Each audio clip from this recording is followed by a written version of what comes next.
Good morning, my friends. I want to offer you guys a perspective to help you to take some stress off yourself in terms of your responsibility to your relationships and your relationship to your relationships while you're in recovery. And that is this. So this is the analogy that popped into my head this morning while I was making my breakfast is that there is such a feeling of obligation to be emotionally available to the people that we love at all times. However, when we are in recovery, regardless of what kind of recovery it is, if you are in recovery from something, your limbic system, which is your emotional center and also the location where your protective mechanism and your trauma is processed, is highly involved in the process of recovery. And in order to be emotionally available, so it's kind of like this. So we're going to use the kitchen. So it's like you want to invite people to come cook in your kitchen.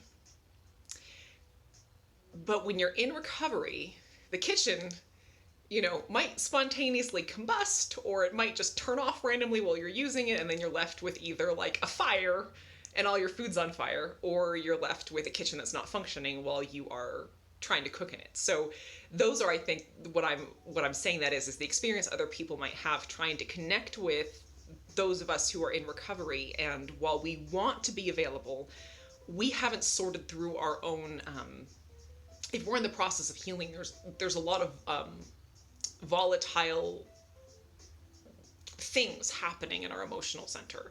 And I've realized something else I've been really mulling over recently, because it's become very obvious that it's just the case, it's just the truth, is that so much of maturity and really maturing into a true adult in a healthy way is knowing how to protect others from our own pain, which is an interesting thing.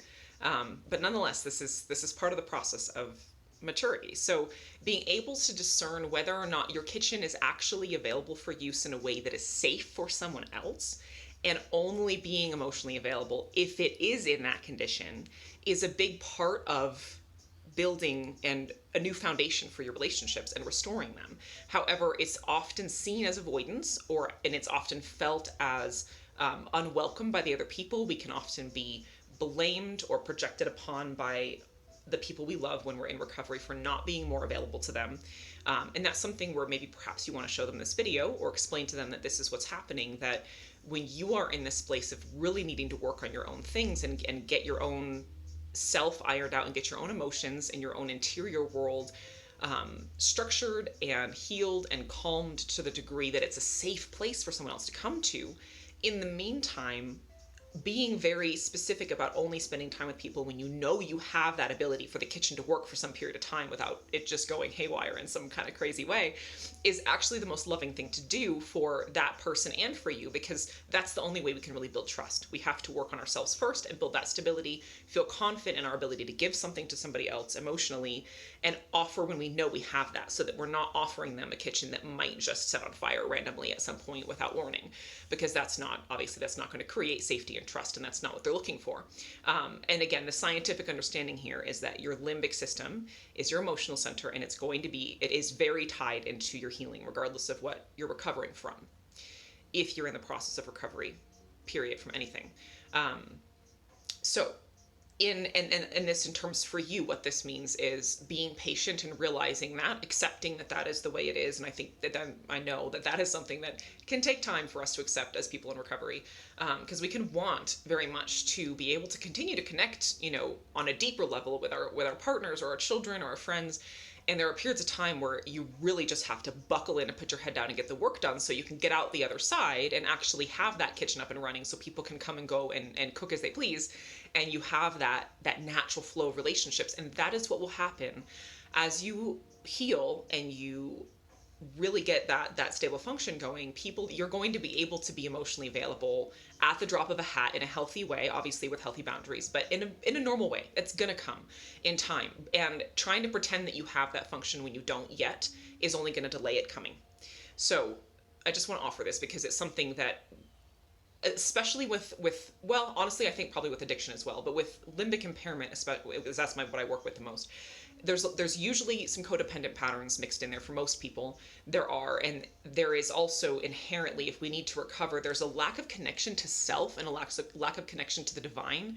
And I don't mean that for lack of effort, but simply for the neurology, that when we're in a state of trauma and or addiction, we're disconnected from ourselves neurologically. It's like who you are is disconnected from your body and your ability to experience connection to yourself, intimacy with the divine, with your environment, with the beauty around you.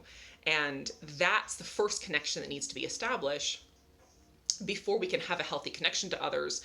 Otherwise, we are often trying to give that person well-being in place of giving it to ourselves, or wanting that person to give us well-being in place of us giving it to ourselves. So when we focus on creating that strong foundation of connection to self and connection to the divine within, and we really make sure that we're coming to our relationships from a place of giving and receiving equally, and looking to have only needs met in that relationship that can't come from within, things that are actually meant to be had in relationship with others, and not things that we should be giving to ourselves. And there'll be more content on that to come. It's something I'm going to be talking about with my friend Matthew and our upcoming, it's part of the workshop we're in the middle of doing right now, is discerning exactly that. What are our human needs? Which ones are we meant to meet on our own, and what things can we reasonably expect from other people in relationship? So just wanted to give that information out there to give you guys some context, because yes, it can feel a very urgent need to connect with other people when we're in recovery,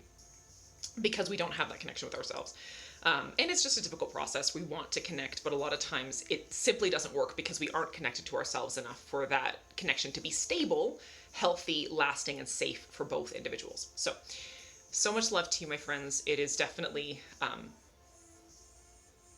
as I often say, restraint is one of the greatest acts of love you can offer yourself or anyone else. And it's something that is so required in the process of recovery and in life. To actually attain what we truly desire is to practice the restraint, to make sure we're building things on a solid foundation and putting first things first. So know that this practice of restraint in regards to your relationships is an act of love for yourself and the other person, a choice to give them a safe place to be in relationship with you, and that itself is a beautiful thing. So all my love to you, my friends. I hope this helps. Mwah!